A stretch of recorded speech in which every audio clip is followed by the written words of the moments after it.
Le Conseil des ministres s'est tenu ce 19 avril 2023 sous la présidence effective de son Excellence le capitaine Ibrahim Traoré, président de la transition et chef de l'État.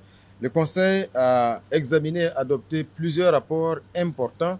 C'était le cas notamment au ministère de la fonction publique, du travail et de la protection sociale.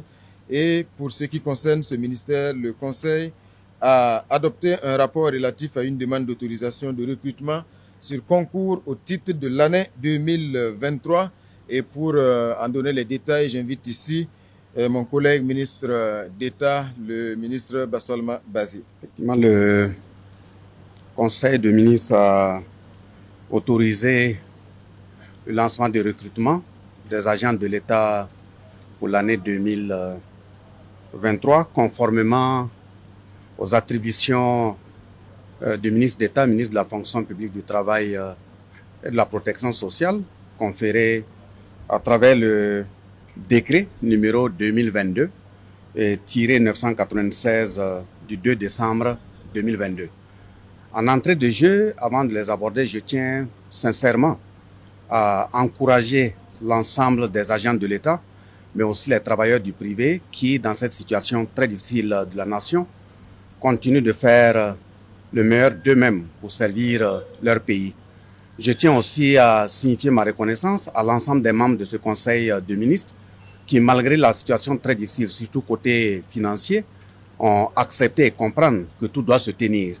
La lutte contre l'insécurité via l'utilisation des armes, à savoir les VDP, les forces de défense et de sécurité, on doit aussi songer au fait que l'État doit tenir debout à travers l'ensemble de ses agents.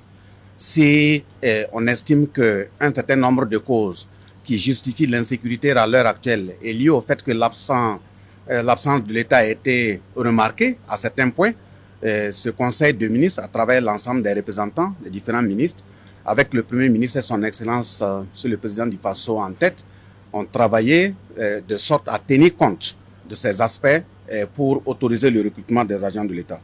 Vous me permettrez également de dire que la transition est une période exceptionnelle en termes d'énergie consentie dans le recrutement des agents de l'État, parce que quand nous prenons au niveau des eaux et forêts, il y a déjà 2000 qui sont sur le terrain en train de compétir pour le recrutement.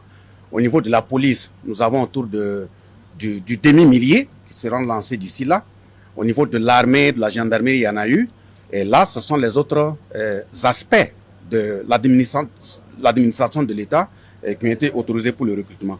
Pour cette année 2023, nous avons eu l'autorisation de recruter 7218 agents en concours direct.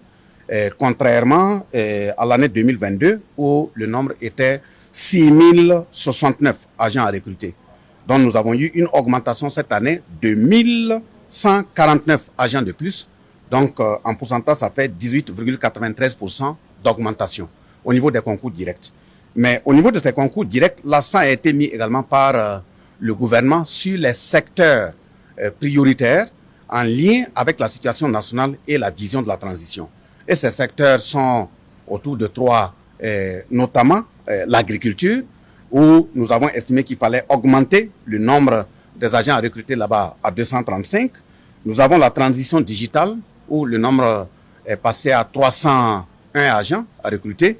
Au niveau des médecins également, donc au niveau de la santé, nous sommes allés jusqu'à 560 médecins cette année à recruter. Mais il faut noter que à l'issue de l'étude que nous avons engagée sur le recrutement, sur la base des dispositions, mesures nouvelles, nous avons dit qu'on n'en aura plus dans la fonction publique parce qu'il n'y a que 2 mesures de recrutement au niveau de la fonction publique. Ce sont les concours directs et ce sont les concours professionnels. Donc pour 2023, je rappelle qu'il y a 7218 postes à pourvoir au niveau des concours directs. En ce qui concerne le concours professionnel, nous avons cette année 5383 postes à pourvoir, contrairement à 2022 où il y avait 5385. Donc ça veut dire qu'il y a 2 postes de baisse comparativement en tout cas à 2022. Nous tenons tout simplement, une fois de plus, à signifier que l'État a fait beaucoup d'efforts dans la mesure où, en termes d'impact budgétaire, donc la masse salariale, le recrutement de ces agents, que ce soit au concours direct, concours professionnel, aura un impact financier de 22 milliards et 405 millions 280 112 francs CFA. Donc, contrairement à 2022, où l'impact financier était estimé à 17 milliards 196 millions 765 228 francs CFA. Donc, le recrutement de cette année 2023 fait une hausse budgétaire de 30,28%.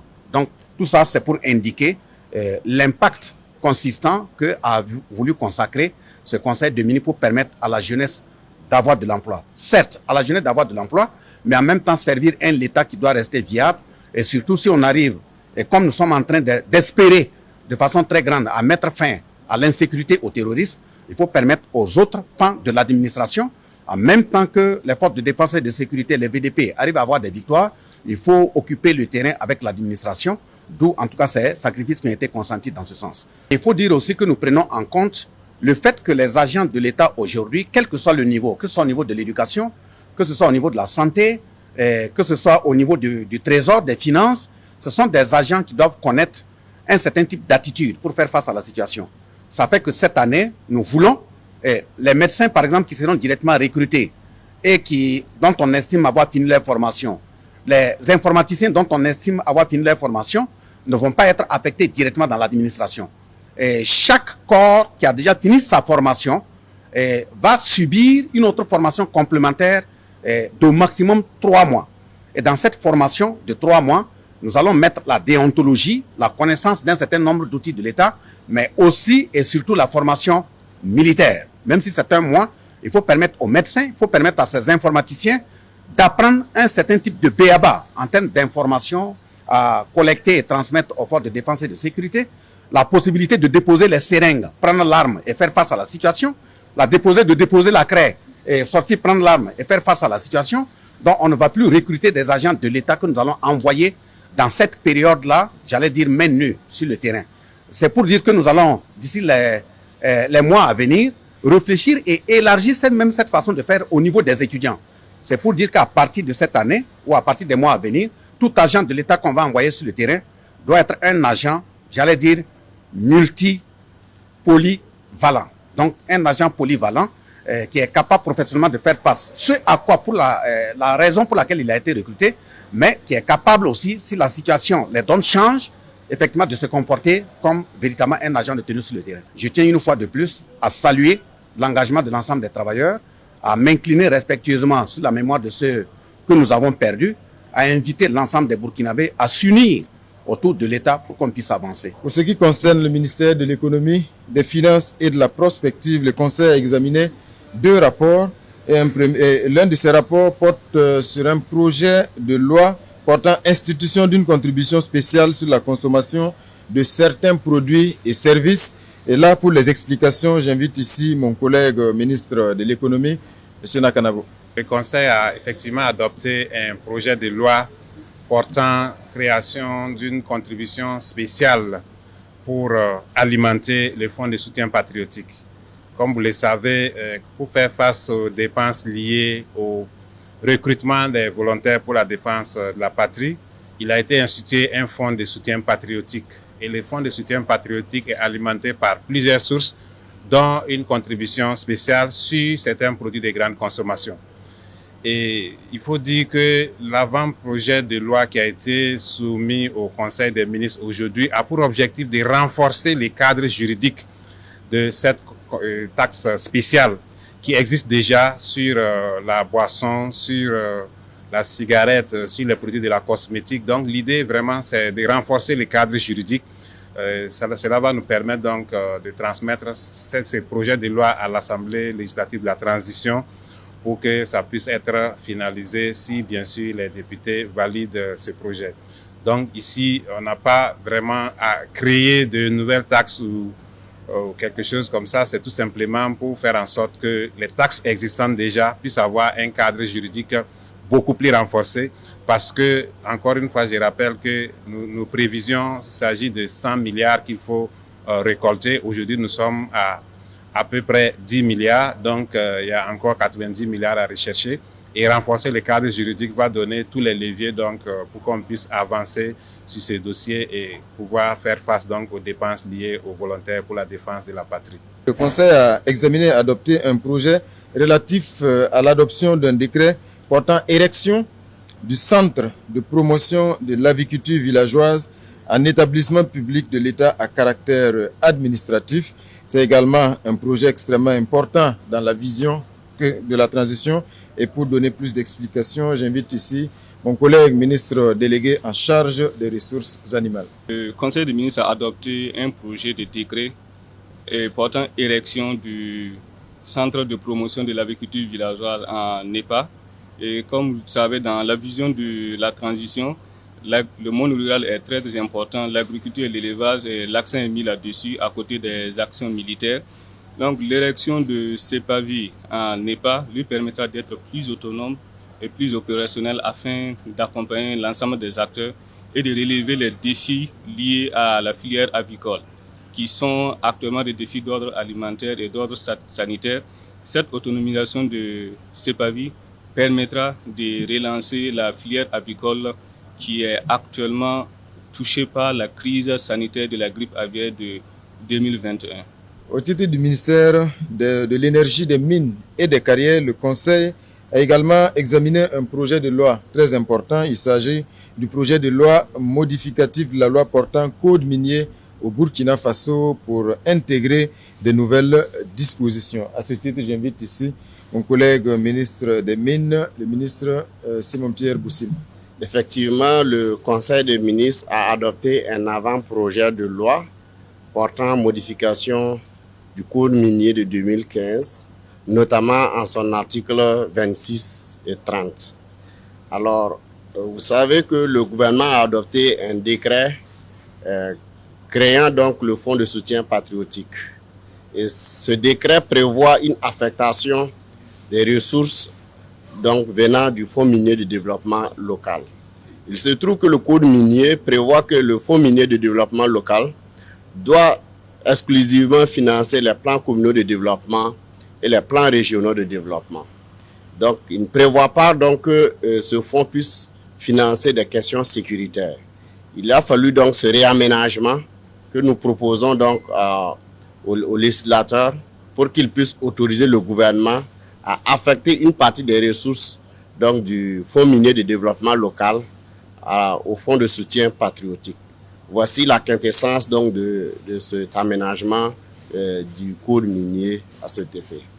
Au titre du ministère de la Santé et de l'Hygiène publique, le Conseil a adopté un projet de décret portant modalité de prise en charge du traitement des cancers par radiothérapie au Burkina Faso. Et à ce sujet, j'invite ici mon collègue ministre de la Santé, le ministre Robert Kargougou. Le Conseil a adopté un décret relatif aux modalités de prise en charge financière du traitement des cancers par la radiothérapie au Burkina Faso. Au terme de ce décret, 3 catégories de patients ont été identifiées. Pour ce qui concerne la première catégorie, elle concerne tous les patients qui disposent d'une assurance maladie, qu'elle soit nationale ou internationale. Pour ces patients, ils assurent eux-mêmes leur prise en charge en collaboration avec leur assureur.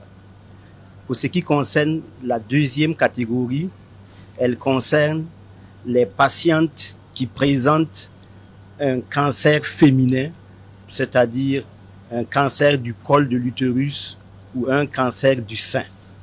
Cette catégorie concerne aussi les enfants de moins de 15 ans qui présentent un cancer, et cette catégorie concerne aussi les patients qui présentent un cancer de la prostate. Et aussi, elle concerne cette catégorie les indigents. Donc pour cette catégorie, l'État assure 100% de la prise en charge financière du traitement par la radiothérapie, ce qui est énorme. Et pour la troisième catégorie, elle concerne tous les patients qui ne sont pas pris en compte par les 2 premières catégories suscitées. Et là, l'État assure 70% de la prise en charge financière et les 30% sont assurés par le patient. Et donc, l'adoption de ce décret permet d'améliorer l'accessibilité financière des populations, des patients au traitement par la radiothérapie au Burkina. Voilà donc pour ce qu'on pouvait retenir des grands dossiers examinés aujourd'hui en Conseil des ministres. Merci.